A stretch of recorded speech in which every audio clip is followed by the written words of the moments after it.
Pinatitiyak rin ng Commission on Elections sa Forest Products Research and Development Institute ng DOST na pasok sa pamantayan ng mga papel na gagamitin sa 2025 national and local elections. Yan ang ulat ni Rod Lagusa. Puspusan na ang paghahanda ng COMELEC para maayos na maisagawa ang 2025 national and local elections. Kasama sa sinisiguro nito na pasok sa pamantayan ng mga gagamitin sa halalan, gaya ng papel.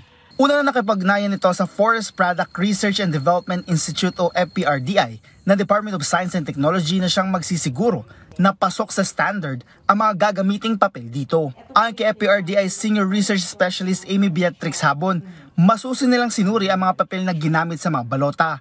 Ang thermal paper na siyang lumalabas matapos bumoto ang isang botante, ang gamit na folder para sa mismong pagboto, maging ang mga ginagamit na paper seal at iba pa. Ayon kay Habon, ang kanilang pulp and paper testing laboratory ang sole certifying body na accredited ng COMELEC. We see to it na okay yung machine kasi may verification po kaming ginagawa sa machines.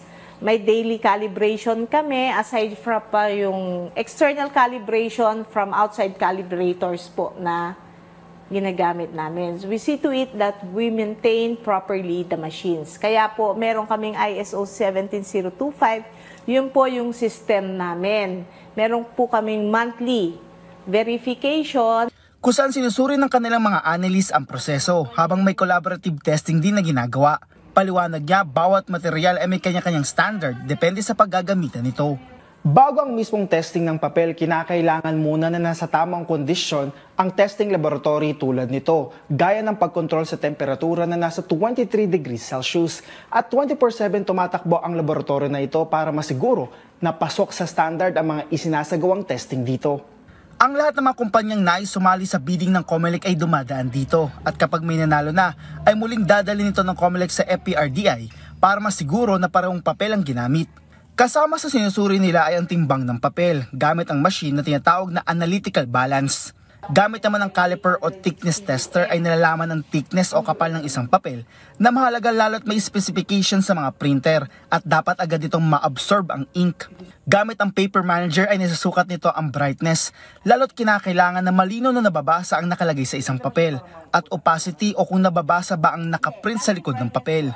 Para makita naman kung matibay ba ang papel na gagamitin, dumadaan ng papel sa tear tester, kung mabilis ba itong mapunit at stiffness tester para matiyak na hindi ito agad malulukot. Makakatulong po sa integridad, sa environmental at saka sa presyo. Para po ang isang pinakatinitingnan dito is presyo din para yung ating mga ahensya ay hindi rin lugi sa kanilang mga binabayaran para yung ating kaban ng bayan ay napupunta talaga sa tama. May kalidad sa tamang presyo. Bukod sa COMELEC, kasama sa ilan sa siniserbisyohan ng FPRDI ay ang procurement service ng Department of Budget and Management para sa iba't ibang supplies na mga ahensya ng pamahalaan.